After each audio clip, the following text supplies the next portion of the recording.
didn't ask me for help. And so today, our topic is transformation, and it's not transformation by pushing a rock by yourself or rolling the rock up the hill like Sisyphus and having it roll back down and pushing it back up again. It's trying to figure out, how do we transform the world together? And I think that's one of the hardest things that I've noticed in ministry, is that when people encounter difficulty, is to ask for help.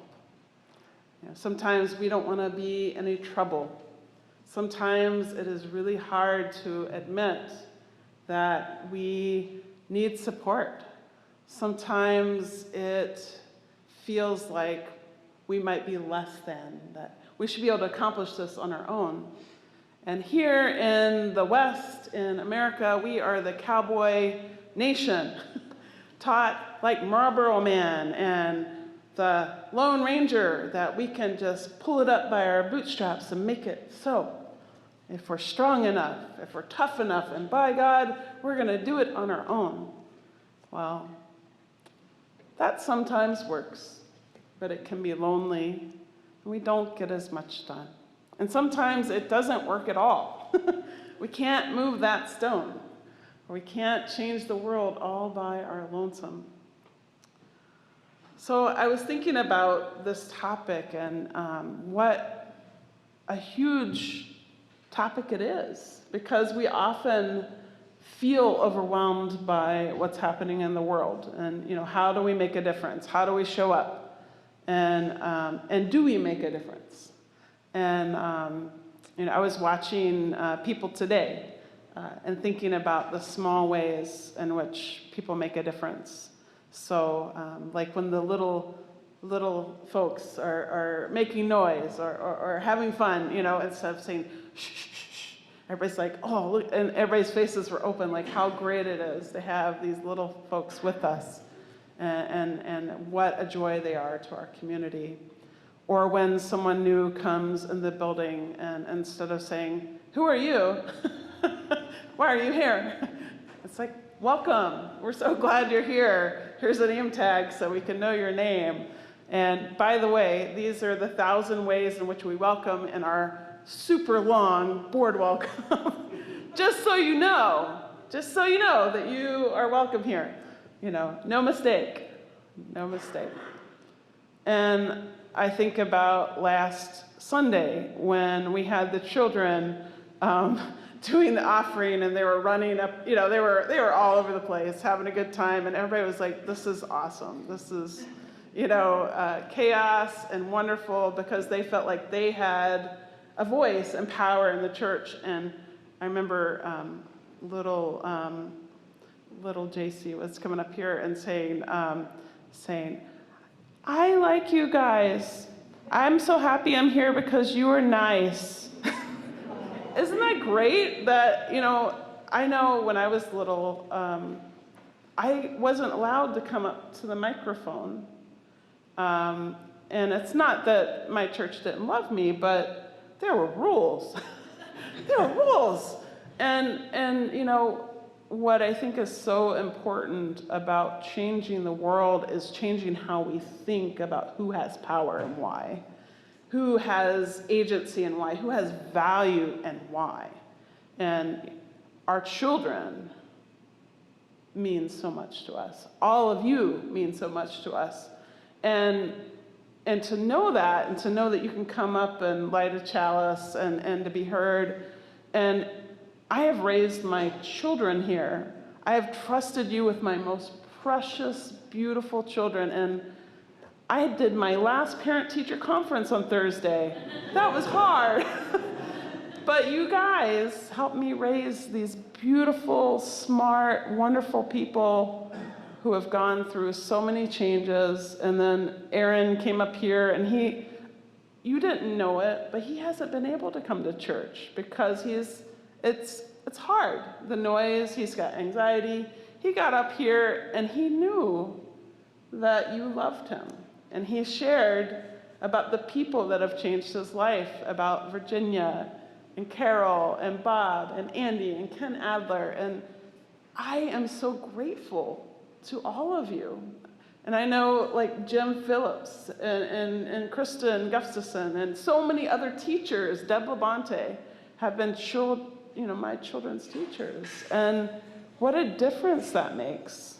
And so when you greet or you volunteer or you go to Sojourner House or you just pause and not act like a jerk while you're driving, seriously, it makes a difference. It makes a difference in the world. And so when we think about power, I've had some people say to me, that word makes me feel uncomfortable. And of course, because a lot of times power is sometimes viewed as a negative thing. But when we think about the power of community or the power of collective action, the UUC is a part of a group called Jonah, Joining Our Neighbors in Advancing Hope. And it's basically a congregational-based community organizing. So we get together with the Catholics and the Jewish community, the mosque, the Baha'i, Quakers, Protestants, and we get together and we try and make a difference. And a few years ago, the local Altoona Mosque was getting some heat. And this could have been 7 or 8 years ago. COVID hurt my brain with time, so I apologize, I can't remember. But Jonah said, they started gathering people to write positive letters to the editor about how we valued our Muslims in the community. And so people from the synagogue, people from everywhere in Jonah, we went and did a positive picket. Isn't that a cool idea? Instead of saying, oh, we don't like you. We went and had Muslims are our neighbors, and and so what we did is we formed a line around the mosque, and we just did a positive picket. And some people went in and joined their service, some just stood outside, and it was just a witness to community. And I think that might have been, 25, 30 people. And sure, it didn't change what's happening in Texas or in other places in the world, but think how those people felt in their place of worship, that people from different faiths, different backgrounds in Eau Claire, Wisconsin, came together and said, hey, you're our neighbors, we care about you. And also, a few years ago, our Temple Shalom, who is a neighbor of ours not far down the street, there was a shooting in a synagogue, and it was in national news, and there was a lot of kind of anti-Semitic things happening. And so again, a lot of Jonah people came together, and we went and attended their service, and just sat there, and we showed up, and we were a positive. We weren't picketing or anything, but we came and showed up and said, "Hey, you're our neighbors. We care about you." Wrote letters to the editor, and so this is the power of change. It's the power of community, and so when I think about transforming the world together, it's a willingness to understand that our neighbors, who I sit down at the table with people, and I don't always agree with. I definitely don't agree with original sin, for sure. But I agree with the huge care for the poor, the huge care for feeding the hungry, huge care for showing up for people in the community when bad things are happening. And so if we can find those things that we agree on, then we can make a difference. It's when we're in our silos and we're like, well, those people don't think the way I do, or don't believe the way I do, and it's easy to do that. The hard work is the relationship part. And so the Unitarian Universalist feminist and peace activist Margaret Mosley called social justice work moving mountains one stone at a time. And if we think about that little boy, he was like, "Arr!" If I had just shown up at that mosque by myself, okay, that liberal whatever pastor, she came and she was nice. But when all of us show up from all our different traditions, how powerful is that? And she was born in Dedham, Massachusetts in 1901. She dreamed of being a nurse, but being an African American, she was turned away from all the nursing schools in Boston. But she went on to help found Cooperative Way and Freedom House and to lead a bunch of peace movements in Community Church Boston. That's also the way to make a difference, is to keep showing up, to keep saying, my voice has value, your voice has value. That's how women got to vote. That's how, we desegregated schools, and we're still trying to work on a more fair, fair everything, is to keep saying we can do this together. We move mountains one stone at a time, and as Unitarian Universalists, our journey is to transform the big and the small, but also to transform ourselves. I think we often think about, well, out here, this problem, but sometimes it's our thinking, it's our limited views, it's our struggles. And it's not that we're bad people, it's that we're human. Isn't that funny that we're human? I don't like to admit that. And I'm the worst at all about asking for help, because I just have this chip on my shoulder that I have talked to counselors and all sorts of people about my theme song, I am Superman, and I can do anything. And that's an REM song, if you haven't heard it. And it's toxic as heck. It's very toxic. But when you're a little girl in the South and people keep telling you, no, you can't do that, no, you can't do that, they're like, yes, I can. And that's cool. That's good to say, yes, I can, but we don't have to do it by ourselves. When we share the work, when we share the load, not only do we learn from each other, but it's not so heavy. And that's part of what Beth was mentioning. She was talking about shared ministry. And that sounds like, kind of like a big concept, but it's when we all go together and do the community table. It's when we show up when there's a shooting at a nightclub and the LGBT community is blown away because we light up the night and show up. It's when the fireball happens and gay, straight, lesbian, queer, whatever, you're showing up to say, you have sacred worth. You make a difference. And we're so happy that you're here. And so some religions think that suffering is something that happens to individuals, that individuals have to heal from. But as Unitarian Universalists, we know that suffering is also collective, and that we can heal collectively, like the wounds of slavery on our nation. I mean, we still see the impacts of that.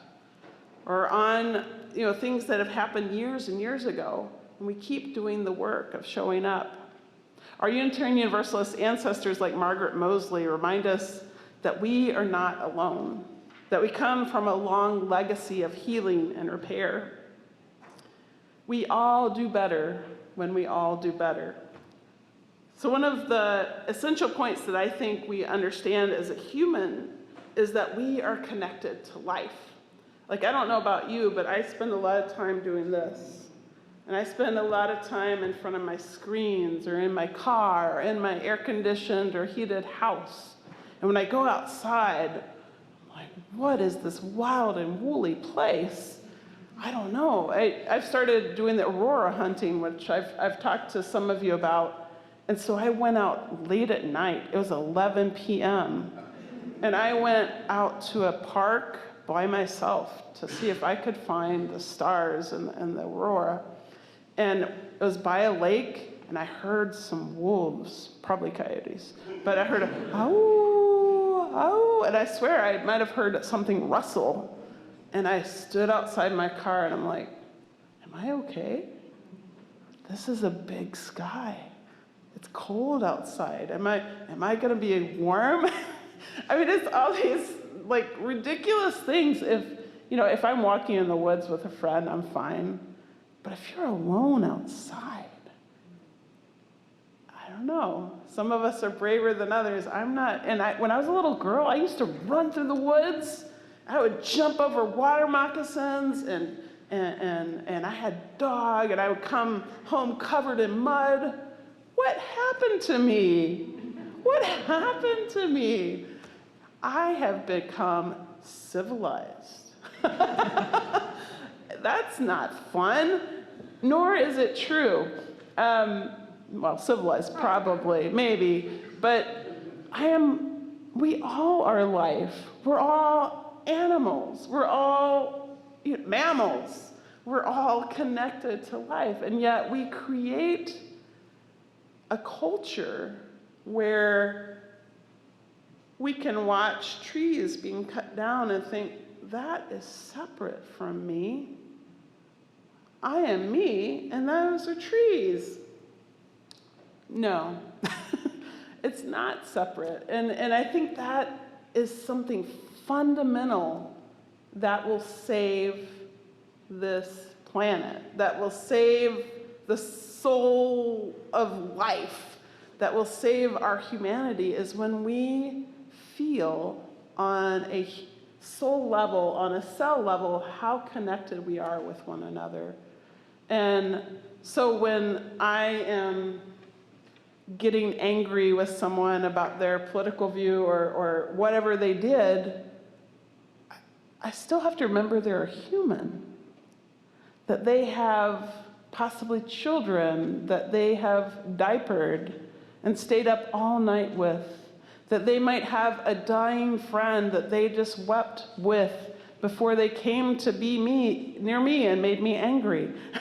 It's all of this compassion and this capacity.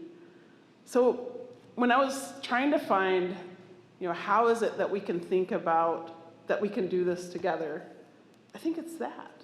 I think it's that relationship. And so I was listening as I want to do. I've taken to self-care with long, luxurious baths, because I don't have toddlers right now, so I take long, luxurious baths. And I also listen to podcasts, because I have to, keep my brain busy. And I was listening to On Being with Krista Tippett, and she was interviewing Christiana Figueres, if I'm pronouncing it right, who's somebody in Costa Rica. She's the executive secretary of the United Nations Framework Convention on Climate Change from 2010 to 2016. She's got all these titles. But she's a parent. And she was talking about, how she grew up. Her parents apparently were some of the founders of Costa Rica, and she would go to all these different places, and she was just a kid. And she learned later that some of the places that she had gone, they weren't there anymore. The animals were extinct. And she wept. And people were like, well, it's just a frog. And she's like, no, it's not. It's more than a frog. It's what we're connected with. And so she thought about, as a parent, as a human, how is it that we can make a difference?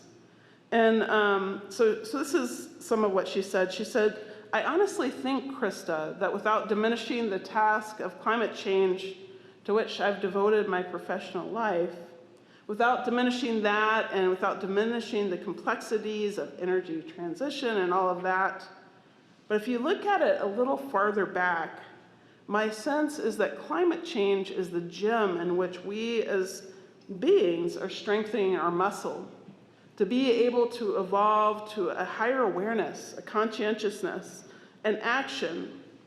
And that way we understand our relationship with nature.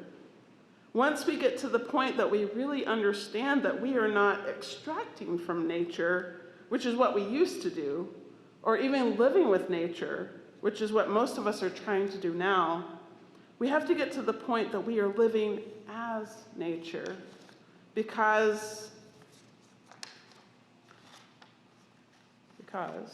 I turn the page. Tippett says, and interrupts her, says, which we always were. We were of nature, not in it. And Figueroa says, which we always were, exactly. We were wilderness before we decided we were civilization. And she goes on to say, in our infinite wisdom, we divorced nature from ourselves. How wise was that? So it's interesting that we're coming full circle now as we evolve.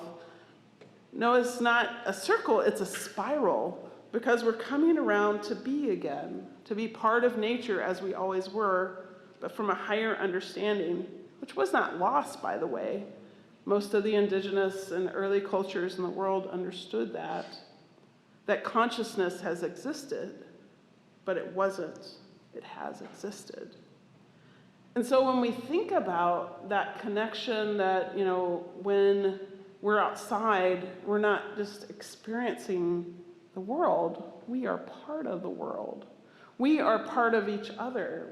Our biome, and I've talked about this before, like our collective biome and how connected we are and how trees talk to each other and how this planet is one organism is a radical idea. It's a radical idea that we are we instead of just an I. And so much of our upbringing has been taught, be strong, be independent, which is not a bad thing. But strength is not just pushing the rock by ourselves.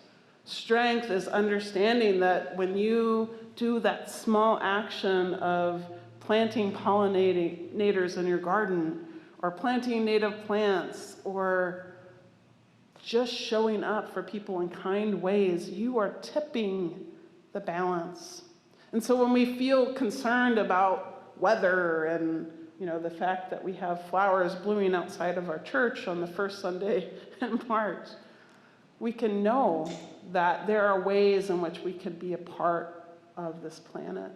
We can be a part of the change. And despite, I remember in the 80s when, there were these horrible things being said about the rainforest. The rainforests are being cut down. The whales are going to die. And yes, it was horrible.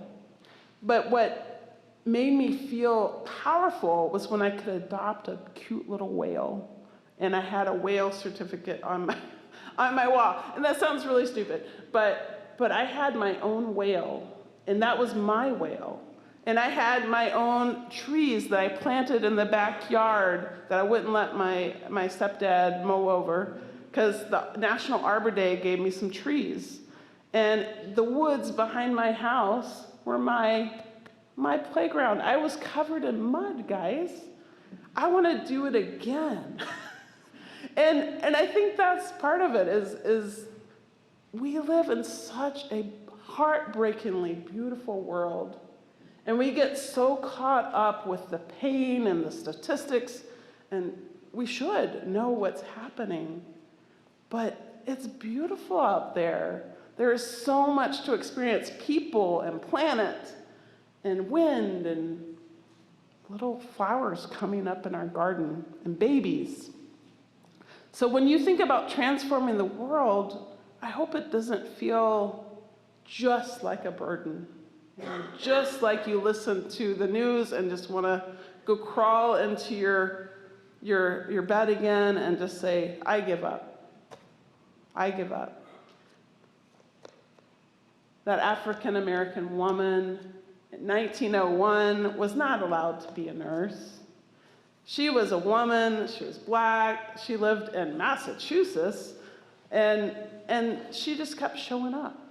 And she made a difference. Each of us, our identities, who we are, we can show up for each other, show up for the planet, and see a little beauty in the meantime.